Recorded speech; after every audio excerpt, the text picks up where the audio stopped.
नमस्कार साथियों, मैं पवन सिंह स्वागत करता हूं आप सभी का एक बार फिर से गुरुकुल ऑनलाइन क्लासेस के इस मंच पर, जहां हम और आप मिल करके तैयारी कर रहे हैं अपनी आगामी पुलिस भर्ती परीक्षा की।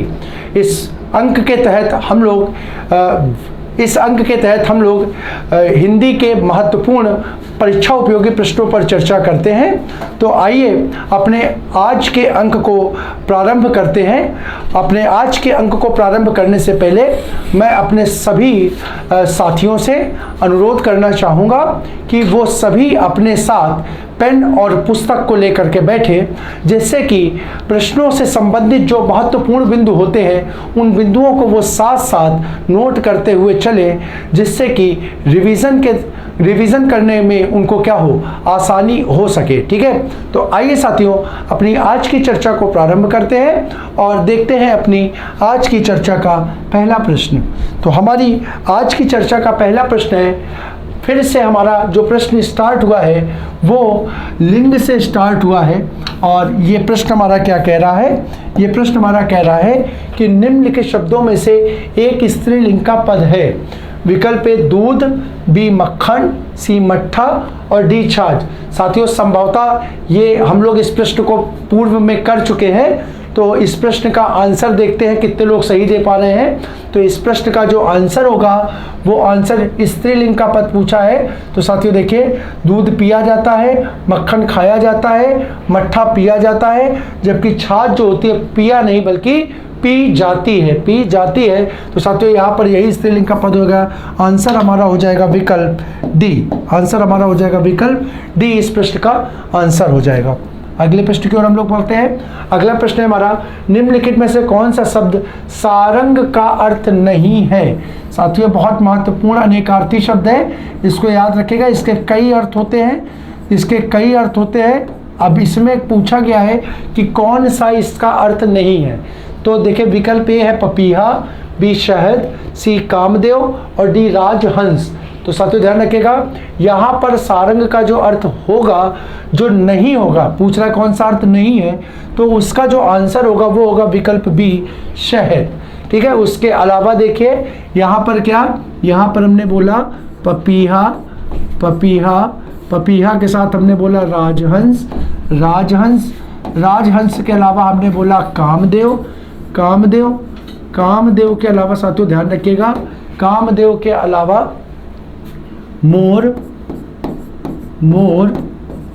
हंस, कौआ, चील, सांप, बादल, शेर, घोड़ा,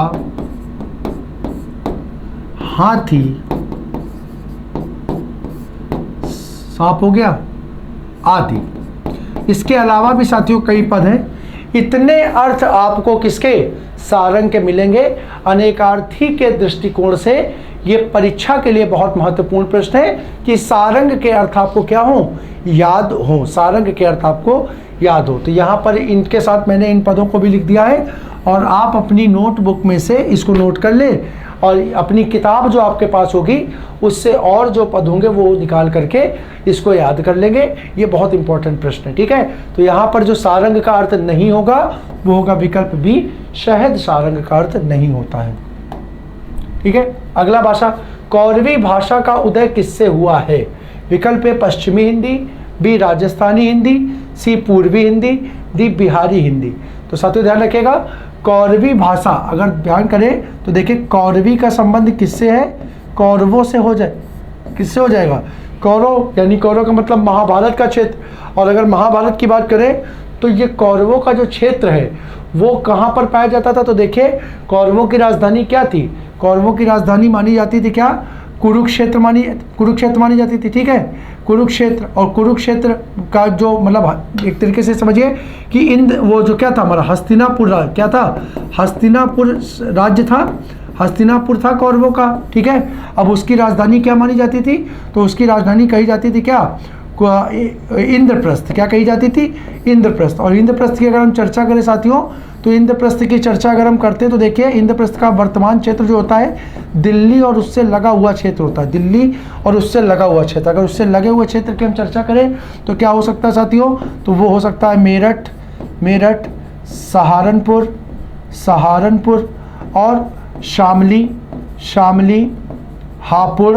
हापुड़, ठीक है, ये आदि क्षेत्र क्या हो गए? ये उससे लगे हुए क्षेत्र हो गए। तो अगर हम चर्चा करें तो देखिए यहाँ पे बोली जाने वाली भाषा कौन सी है? मेरठ, सहारनपुर, शामली और हापुड़ में बोली जाने वाली भाषा कौन सी है साथियों? उसका नाम है खड़ी बोली। क्या है? खड़ी बोली। और खड़ी बोली को ही हम किस नाम से जानते हैं? खड़ी बोली को ही हम जानते हैं कौरवी के नाम से। किसके नाम से जानते हैं? कौरवी के नाम से जानते हैं। और साथियों खड़ी बोली का विकास जो हुआ है वो किससे हुआ है? खड़ी बोली का विकास साथियों हुआ है पश्चिमी हिंदी से। किससे हुआ है? पश्चिमी हिंदी से। तो इस प्रश्न का हमारा आंसर क्या हो जाएगा? कौरवी भाषा का विकास जो होगा वो होगा विकल्प है पश्चिमी हिंदी से। ध्यान रखिएगा, कौरवी भाषा को ही क्या बोला जाता है?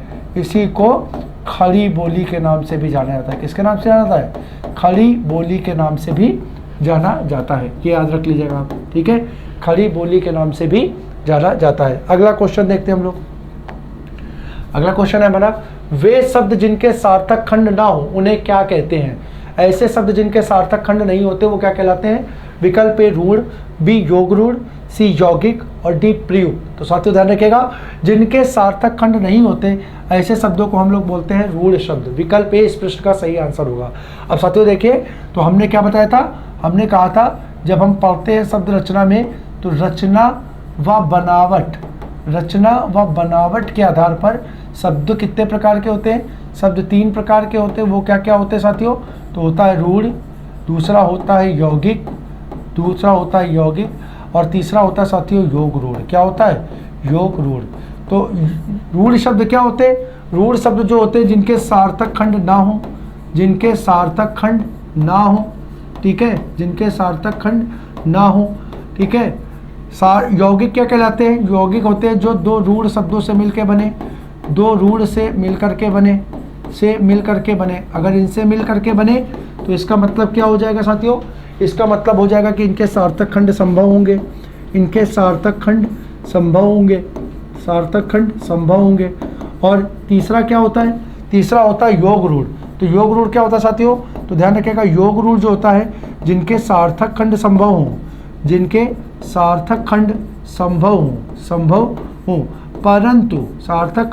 हो, परंतु जब इनको मिलाने पर निर्मित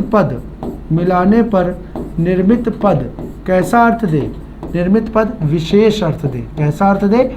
विशेष अर्थ दे। तो ये क्या कहलाता है? योग रूढ़ कहलाता है। क्या कहलाता है? योग रूढ़ कहलाता है। तो इस प्रकार से हमने बता दिया, यौगिक क्या होगा? जिनके सार्थक खंड संभव होंगे। योग रूढ़ क्या होगा? जिनके सार्थक खंड संभव होंगे लेकिन मिलाने पर उनका अर्थ क्या होगा? विशेष अर्थ मिलने लगेगा। कैसा मिलने लगेगा? विशेष अर्थ मिलेगा। तो उन्हें हम योग रूढ़ और यौगिक के नाम से जानेंगे। अगला प्रश्न देखते हैं हम। अगला प्रश्न है, ओघ शब्द का पर्यायवाची है। ओघ शब्द पर्यायवाची किसका है? विकल्प ए देखते हैं ढेर का, बी ढोंग का, सी ढीठ का और डी ढेरा का।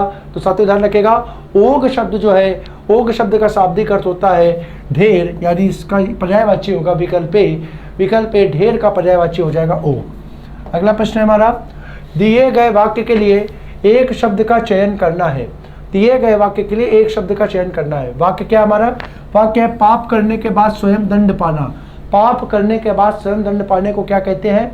तो विकल्प ए प्रताड़ना, बी पश्चाताप, सी प्रायश्चित और डी हार मान लेना। तो साथियों ध्यान रखिएगा, यहाँ पर पाप करने के बाद स्वयं दंड पाने के लिए जो शब्द प्रयोग होता है उसको हम लोग बोलते हैं सी प्रायश्चित।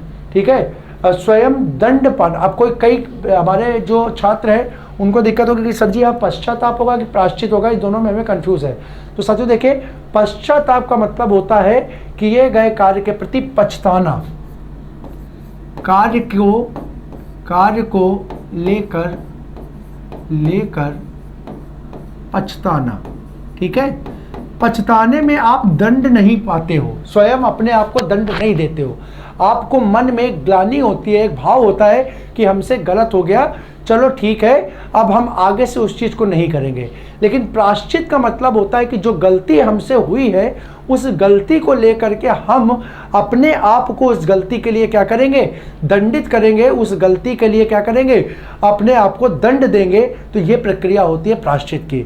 तो एक तरीके से क्या है, एक तरीके से है अपने आप को दंड देना प्रायश्चित है, और मन में उस भाव को लाना कि हमसे गलती हो गई, ये पश्चाताप है। ये क्या है, पश्चाताप है। ये इन दोनों के बीच का अंतर हो गया जो आपके बीच हमने स्पष्ट कर दिया। ठीक है, अगला प्रश्न देखते हैं। अगला प्रश्न हमारा, उद्धरण चिन्ह के कितने रूप होते हैं? विकल्प ए 3, बी 4, सी 2 और डी 5। तो साथियों ध्यान रखिएगा, उद्धरण चिन्ह के 2 प्रकार होते हैं, 2 चिन्ह के रूप में इसका प्रयोग होता है, 2 चिन्ह के रूप में इसका प्रयोग होता है। अगला प्रश्न हमारा, यौगिक के भेद है, यौगिक के भेद है। विकल्प ए प्रत्यय, बी उपसर्ग, सी संधि और डी उक्त सभी। तो साथियों देखिए, अभी थोड़ी देर हमने पहले पढ़ा कि रचना के आधार पर शब्द जो था वो कैसा था, यौगिक। यौगिक यानी ये कैसा था, जिसके सार्थक खंड हो, जिसके सार्थक खंड हो, ये क्या था, ये था यौगिक था। अब ये कैसे बनता है, तो साथियों देखिए ये कैसे बनता है, तो ये बन सकता है कैसे, कैसे कि कोई 2 रूढ़ पद हो, कोई 2 रूढ़ पद को मिला दे। अब इनको अगर मिलाएंगे तो इनके मिलाने की प्रक्रिया क्या हो सकती है, तो साथियों इनको मिलाने की प्रक्रिया संधि के द्वारा हो सकती है। संधि के द्वारा हम 2 पदों को क्या करें, आपस में मिला दें। या दूसरा क्या कर सकते हैं, दूसरा हम क्या कर सकते हैं, किसी मूल पद के साथ क्या करें, मूल पद के साथ उपसर्ग का प्रयोग कर दें, मूल पद के साथ उपसर्ग का प्रयोग करके बना दें। ठीक है, तो उससे निर्मित पद भी क्या होगा, वो यौगिक हो जाएगा।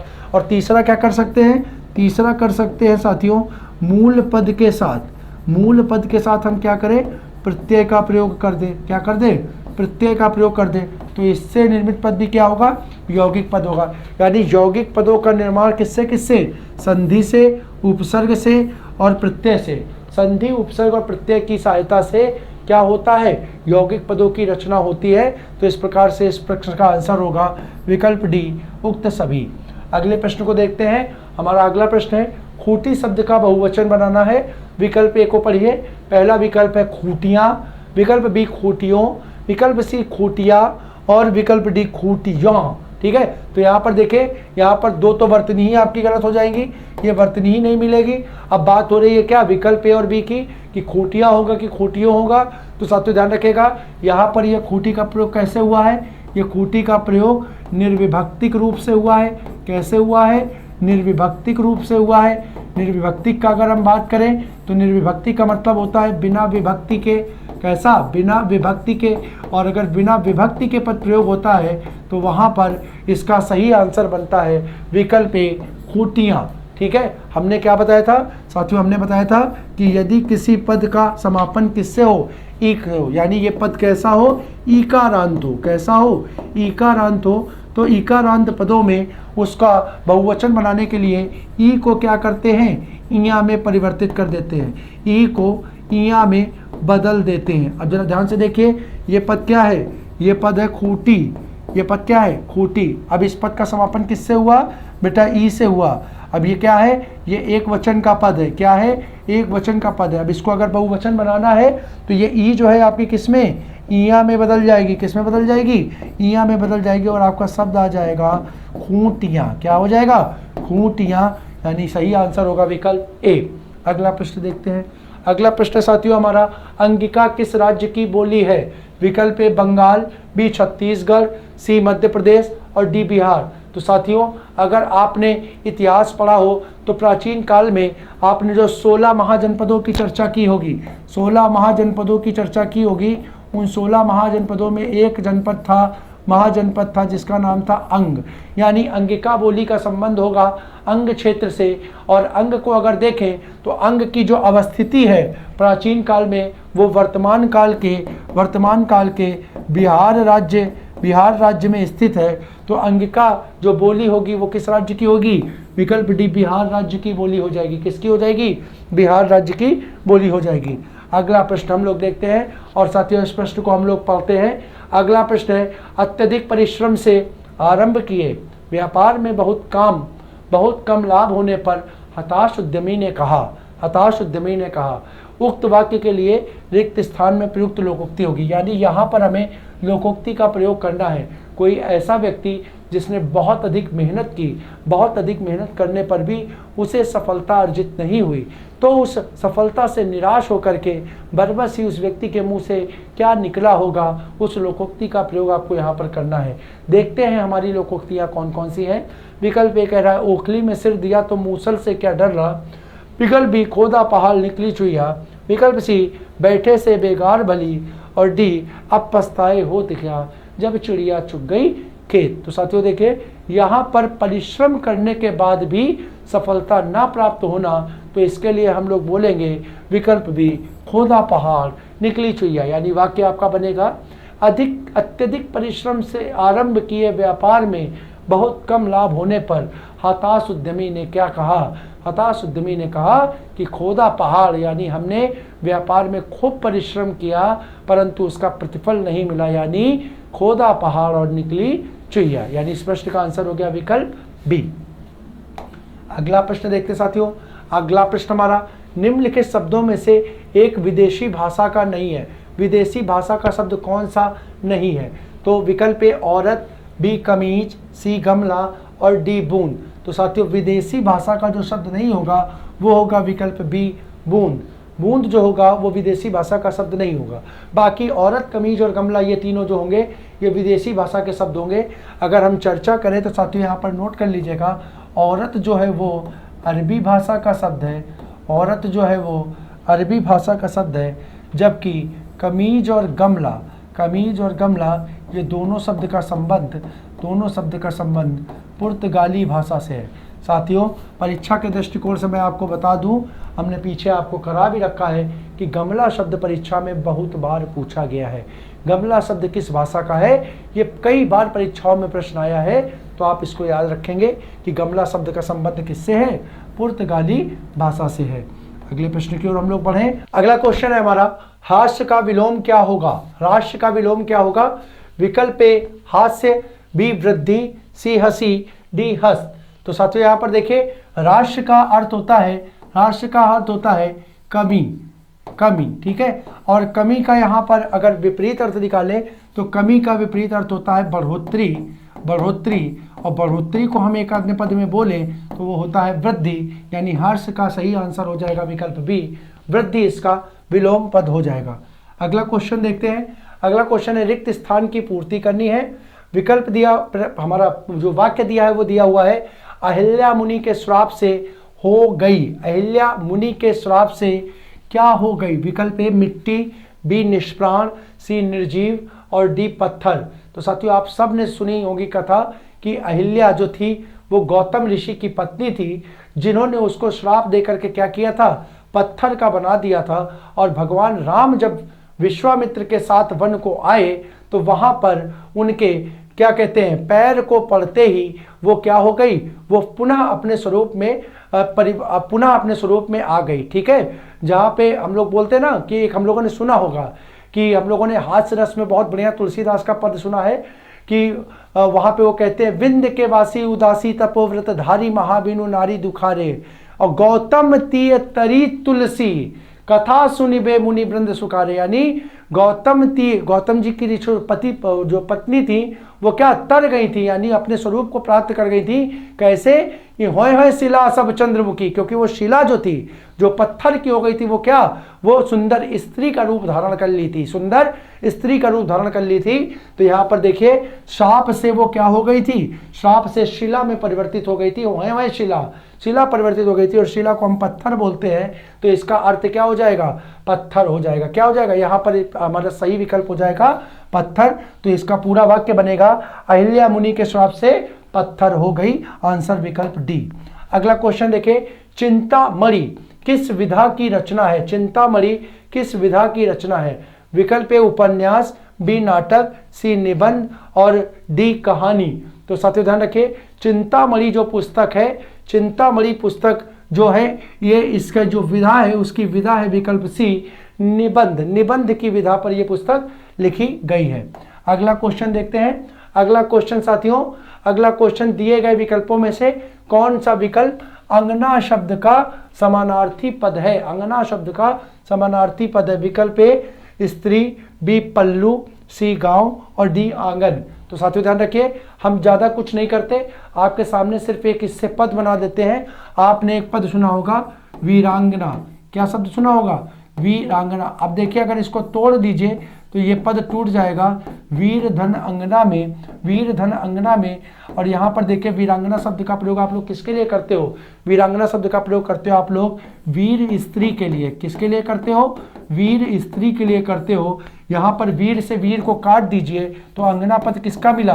अंगना पद स्त्री का मिला, यानी अंगना किसका समानार्थी हो गया? विकल्प ए स्त्री का हो गया। ठीक है, अगले प्रश्न की ओर हम लोग बढ़े।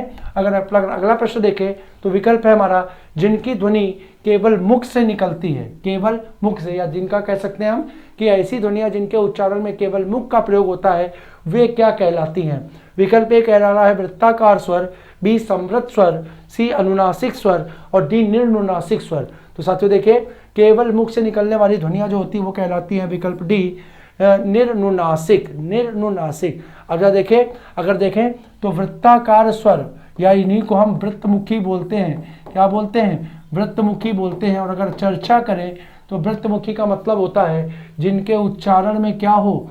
ओंठ का प्रयोग हो। किसका प्रयोग हो? ओंठों का प्रयोग हो। ऐसे स्वर क्या कहलाते हैं? वृत्तमुखी कहलाते हैं। दूसरा हम समृद्ध को देख रहे हैं तो समृद्ध जो आता है वो साथियों मुख के बंद होने पे, मुख के बंद होने पर उच्चारित होने वाली ध्वनि होती है। यानी ऐसी ध्वनियां जिनके उच्चारण में मुख क्या हो? प्रायः बंद हो, उनको हम किस नाम से जानते हैं? उनको हम समृद्ध के नाम से जानते हैं।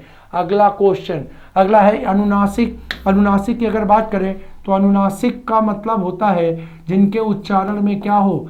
नाक का प्रयोग हो। ठीक है, एक मिनट रुक जाइए। अनुनासिक, यहाँ पर ध्यान रखिएगा, अनुनासिक का मतलब होता है, तीनों पद मैं आपको लिख के दिखा दे रहा हूँ, जरा ध्यान रखिएगा। एक होता है, देखिए साथियों, एक होता है अनुस्वार, एक क्या होता है? अनुस्वार। एक होता है आपका अनुनासिक, एक होता है आपका अनुनासिक, और साथियों एक आपका होता है निर्नुनासिक। क्या होता है? निर्नुनासिक। अब जरा तीनों का भेद आपको बता दें तो बहुत स्पष्ट हो जाएगा। साथियों देखिए, ये जो अनुस्वार होता है, ये जो अनुस्वार होता है, इस अनुस्वार को हम लोग नासिक के नाम से भी जानते हैं। किसके नाम से जानते हैं? नासिक। और अगर नासिक के आ गया तो देखिए बात एकदम स्पष्ट हो जाएगी आपकी, यहाँ पर एकदम क्लियर हो जाएगा कि नासिक क्या है। तो यहाँ पर प्रयोग किसका होगा? नाक का प्रयोग होगा। यानी इन ध्वनियों के उच्चारण में किसका प्रयोग होगा? नाक का प्रयोग होगा। अब इसी प्रकार से अगर अनुनासिक की बात करें तो ध्यान रखें, अनुनासिक ऐसी ध्वनियाँ होती हैं जिनमें नाक का प्रयोग तो हो, प्लस नाक के साथ साथ मुख का प्रयोग भी हो, नाक के साथ साथ थोड़ा सा मुख का भी प्रयोग हो। अगर आप बात करते हैं तो साथियों यहाँ पर देखिए, ये अंग जो होती है ये अनुस्वार होती है, और यहाँ पर देखिए ये जो आ होती है, आ। अब यहाँ पर देखिए आ के उच्चारण में हम नाक के साथ मुंह का भी प्रयोग कर रहे हैं, तो ये क्या हो गया? अनुनासिक हो गया। और देखिए यहाँ पर क्या हुआ? यहाँ पर सिर्फ नाक था, यहाँ नाक और मुख दोनों था। और जब हम बात करेंगे निर्नुनासिक की तो इसको क्या करेंगे? निधन अनुनासिक पद बन जाएगा। क्या बन जाएगा? निधन अनुनासिक, यानी नी का मतलब नहीं। तो जहाँ अनुनासिक नहीं हो यानी यहाँ पे किसका प्रयोग होगा? सिर्फ और सिर्फ मुंह का प्रयोग होगा। किसका होगा? मुंह का प्रयोग होगा। यानी ऐसी ध्वनि क्या कहलाएगी? निर्नुनासिक कहलाएगी। यानी यहाँ पर क्या पूछा था? केवल मुख का प्रयोग हो, केवल मुख से निकलती है तो वो ध्वनियाँ आपकी हो जाएंगी विकल्प डी निर्नुनासिक। अगला क्वेश्चन है हमारा, कौन सा वाक्य शुद्ध है? विकल्प ए यह बात जब मैं छोटा था उस समय की है। विकल्प बी बकरी को बारीक काट कर घास खिलाओ। विकल्प सी वह पुस्तक जो अलमारी में रखी है वह बहुत अच्छी है। विकल्प डी मुझे शिक्षाप्रद कहानियों की पुस्तक चाहिए। तो साथियों देखिए, पहला वाक्य अगर देखें, हम कह रहे हैं यह बात जब मैं छोटा था उस समय की है, थोड़ा कहने में अजीब है। यहाँ पर पदों का क्या है? पदों का क्रम जो है वो परिवर्तित कर दिया गया है। अब हम बोलेंगे यह बात उस समय की है, यह बात उस समय की है जब मैं छोटा था, यानी ये पद जो है वो पहले होगा और ये पद जो है वो बाद में होगा, यानी ये पद क्या हो गया? अशुद्ध हो गया। अब यहाँ है बकरी को काट कर, अब क्या बताइए? बकरी को काट कर घास खिलाई जाएगी? है नहीं, यहाँ पर क्या होगा? बकरी को बारीक घास, ये क्या होगा? घास कैसी होगी? बारीक घास काट कर खिलाओ। काटी क्या जाएगी भाई? बकरी थोड़ी काटी जाएगी, काटी घास जाएगी और खिलाया किसको जाएगा? बकरी को, तो शब्द बनेगा बकरी को, यहाँ से हटा दिया हमने, क्या, बकरी को बारीक घास काट कर खिलाओ। ठीक है, बारीक घास काट कर खिलाओ। अगला क्वेश्चन देखते हैं, वह पुस्तक जो अलमारी में रखी है वह बहुत अच्छी है। तो देखिए यहाँ पर सही है, वह पुस्तक, यहाँ पर ये क्या, योजक चिन्ह लगा दिया, यानी यहाँ पर चर्चा किसकी हुई, पुस्तक की हुई, जो अलमारी में रखी, जो कहाँ रखी है, अलमारी में रखी है, वह बहुत अच्छी है। यानी ये वाक्य हमारा क्या हो गया, शुद्ध हो गया। यहाँ किसी प्रकार की अशुद्धि नहीं है, क्योंकि यहाँ पर देखिए जो अलमारी में रखी है, और जो का संबंध किससे है, पुस्तक से है। तो यानी यहाँ पर ये पुस्तक को निरूपित कर रहा है, पुस्तक को निरूपित कर रहा है। अगर देखें तो यहाँ पर अगला पे, मुझे शिक्षाप्रद कहानियों की पुस्तक चाहिए, तो प्रायः देखिए शिक्षाप्रद नहीं होता, प्रायः क्या होता है, लाभप्रद पद का प्रयोग होता है, लाभप्रद पद का प्रयोग होता है। तो यहाँ पर हो जाएगा, मुझे लाभप्रद कहानियों की पुस्तक चाहिए। तो इस प्रकार से हमारा सही आंसर क्या होगा, विकल्प सी हो जाएगा। अगला प्रश्न हमारा, किस शब्द का संधि विच्छेद सही नहीं है। विकल्प देखिए, सच्छास्त्र तो ये सत धन शास्त्र बना, उसके बाद आद्योपांत तो ये आदि धन उपांत लिखा है, इसके बाद परिणत तो ये परिधन नत लिखा है, और अनुष्ठान तो ये अनुधन स्थान लिखा है। अब जरा हम पद देखते हैं, तो देखिए यहाँ पर ये है ता, ये है क्या, ता, और दूसरा पद है क्या, शा। ये ता संबंधी नियम साथियों आपको व्यंजन संधि का याद हो रहा होगा, जहां पर क्या, ता जो है वो किसमें, चा में बदल जाता है। इसको मैं लिख दे रहा हूं, पहला पद यहाँ पर लिख दे रहा हूं, पहला क्या है, ता के बाद क्या है, शा है, आपको दिख रहा है, ता के बाद सा है।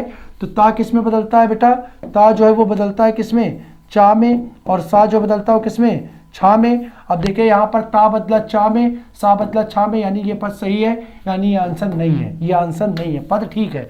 अब देखिए आद्योपांत की अगर बात करें, तो देखिए साथियों ये पद लिखा हुआ है आदि धन उपांत, आदि धन क्या लिखा है, आदि धन उपांत। ठीक है, आदि धन, या एक पद इसको इस प्रकार से कर लें, इस पद को हम लिख लें आद्य धन, आद्य धन, ठीक है, उपांत। अब जरा ध्यान से देखिए, तो अब ये आद्य पद कैसे बना, तो यहां पर देखिए जरा, ये पद बना है, ये पद आपका भैया थोड़ा सा परिवर्तित होगा, ये शब्द बनेगा आदि धन उपांत। इसी से देखते हैं, देखिए एक मिनट दिखा रहा हूं मैं, आदि धन उपांत। तो यहां पर देखिए ये पद क्या मिला, ये पद दा के साथ, ठीक है, दा के साथ ई मिली, दा के साथ छोटी, सॉरी, दा के साथ क्या मिली, ई मिली, दा के साथ ई मिली। अब यहाँ पर देखिए, यहाँ पर ये क्या है, ये ई जो है वो किसमें, ई के बाद ऊ, ये क्या मिला, ई के बाद ऊ जो है वो क्या मिला, ये असमान स्वर मिला। तो ये संधि यण संधि हुई साथियों, यहाँ पर ई किस में बदली, या में बदली, किस में बदली, या में बदली। अब ये क्या आ गया, अब ये शब्द साथियों, ये शब्द आपका हो गया, ये शब्द आपका हो गया, ये या में बदला। तो ये देखिए दा के साथ ये या, दा के साथ ये मिलकर के क्या बना दिया, ये शब्द बना दिया आद्य। क्या बना दिया, इस प्रकार से देखिए शब्द हो गया आद्य। देखिए दा ये हुआ और ये या। अब या के बाद साथियों यहाँ पे क्या, कायदे से तो यहाँ पर इस पद को भी गड़बड़ होना चाहिए। देखिए ये पद आपका होना चाहिए, अगर ये पद इस प्रकार से लिखा होता, ये पद इस प्रकार से लिखा होता आद्योपांत, ठीक है, आद्योपांत, तो ये पद आपका कन्वर्ट हो जाता। अब यहाँ पर क्या हुआ, देखिए यहाँ पर इस या के साथ क्या जुड़ा, या के साथ ऊ जुड़ा। अब यहाँ पे देखिए ये या पूरा नहीं है, या पूरा नहीं है, या के साथ ऊ जुड़ेगा तो ये शब्द आपका बनेगा आद्योपांत। क्या बनेगा, आद्योपांत। और उसके बाद इसका परिवर्तित स्वरूप होगा आद्य धन उपांत। ठीक है, तो यहाँ पर फिलहाल तो ये पद ही आपका क्या हो गया, अशुद्ध दिख रहा है। चलो देखते हैं, इसको देखते हैं, अशुद्ध हो गया विकल्प। अब देखते हैं दूसरा पद, देखते हैं दूसरे पद की अगर हम चर्चा करें तो यहाँ पर दिया हुआ है परिधन नत, परिधन नत। तो अगर यहाँ पर देखें तो यहाँ पर अंतिम पद क्या मिला, री मिला, और उसके बाद क्या मिला, ना मिला। तो साथियों यहाँ पर देखिए री के बाद ये क्या, री के बाद ना मिलता है, यानी यहाँ पर क्या देखो, रा क्या है, स्वर के साथ है, रा किसके साथ है, स्वर के साथ है। रा के बाद क्या, अगर ना मिलता है तो ये ना साथियों किसमें, रा में परिवर्तित हो जाता है। तो यानी यहाँ पर ये पद भी हमारा सही है, यानी ये आंसर नहीं होगा। अब अगर बात करते किसकी, अनुधन स्थान, तो यहाँ पर ये देखिए शब्द, यहाँ पर साथियों क्या मिल रहा है, आपको यहाँ से याद आ रहा होगा, हमने क्या बताया, यहाँ पर लिखा है अनुधन स्थान। अब यहाँ पर ये शब्द इस प्रकार से स्थान होता ही नहीं है, ये पद नहीं होगा। यहाँ पर सही आंसर जो बनेगा उसकी संधि होगी अनुधन, अनुधन ठान। और यहाँ पर देखिए क्या होती है, विसर्ग जो होती है, विसर्ग जो होती है वो किसमें, ये सा में परिवर्तित हो जाती है और शब्द क्या बन जाता है, अनुष्ठान, अनुष्ठान। तो साथियों यहाँ पर देखिए ये पद तो आपका हो जाएगा, आदि धन उपांत कहीं ना कहीं परिवर्तित होकर के मिल जाएगा, लेकिन ये वाला पद जो है वो आपका पूर्ण रूप से क्या है, पूर्ण रूप से अशुद्ध है, पूर्ण रूप से अशुद्ध है। तो आपका आंसर क्या बनेगा, विकल्प डी ही बनेगा। ठीक है, आद्योपांत, आद्योपांत में आदि धन उपांत ही होगा, आदि धन उपांत ही होगा। तो आपका आंसर इसका मिलेगा विकल्प डी, अनुधन स्थान ना होकर के साथियों इसका सही आंसर होगा अनुधन ठान, अनुधन ठान। ठीक है, ये आपकी बनेगी क्या, ये आपकी बनेगी संधि। अगला प्रश्न देखने हैं। अगला प्रश्न है हमारा, अनुरूप में कौन सा समास है, विकल्प ए तत्पुरुष, बी बहुब्री, सी कर्मधारय कर लीजिए इसको, कर्मधारय, और डी अव्ययी भाव, डी अव्ययी भाव। तो साथियों ध्यान रखिएगा अनुरूप पद है, तो अनुरूप पद को अगर आप तोड़ोगे तो यहाँ पर अनु और रूप मिला, और अनु क्या है, अनु जो है भैया क्या है, ये उपसर्ग है, और उपसर्ग के मेल से बनने वाला समास कौन सा होता है, आप सभी जानते हो उपसर्ग के मेल से बनता है अव्ययी भाव। आंसर हो जाएगा विकल्प डी, अव्ययी भाव समास।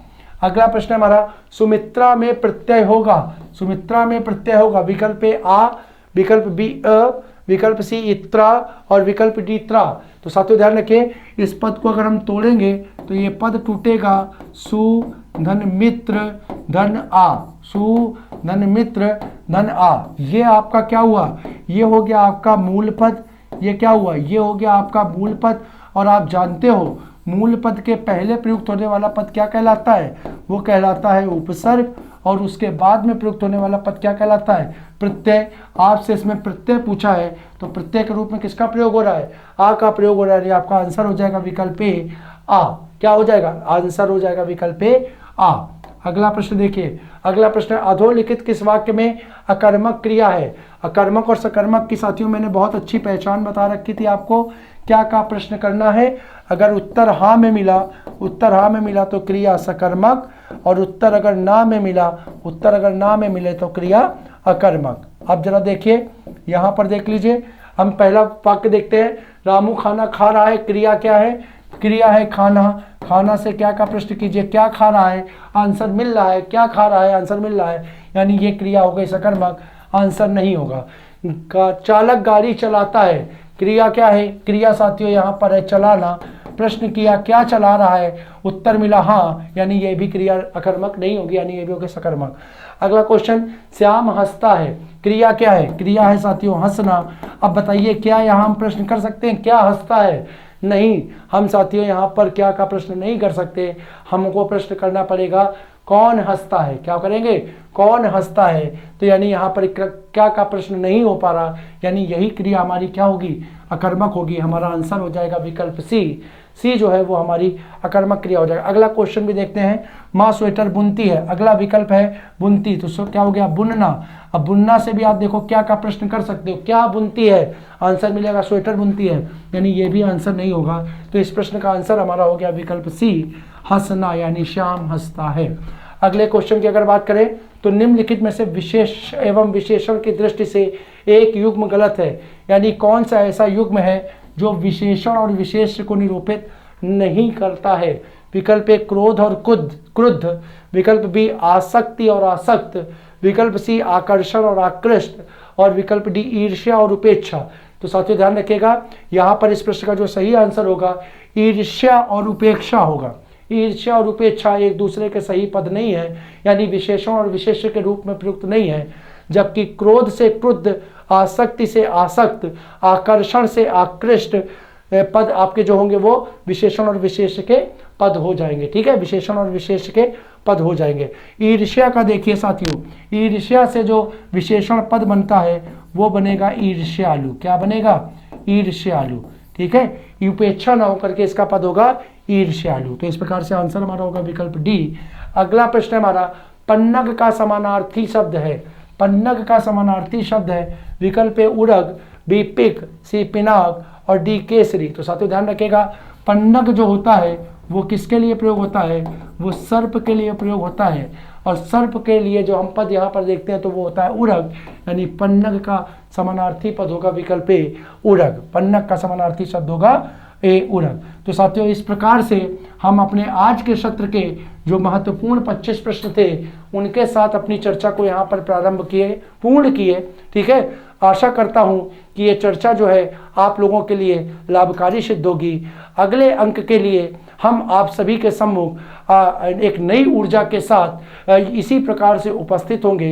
इसी वादे के साथ हम आज की अपनी चर्चा को यहाँ पर विराम देते हैं। आप सभी को जय हिंद।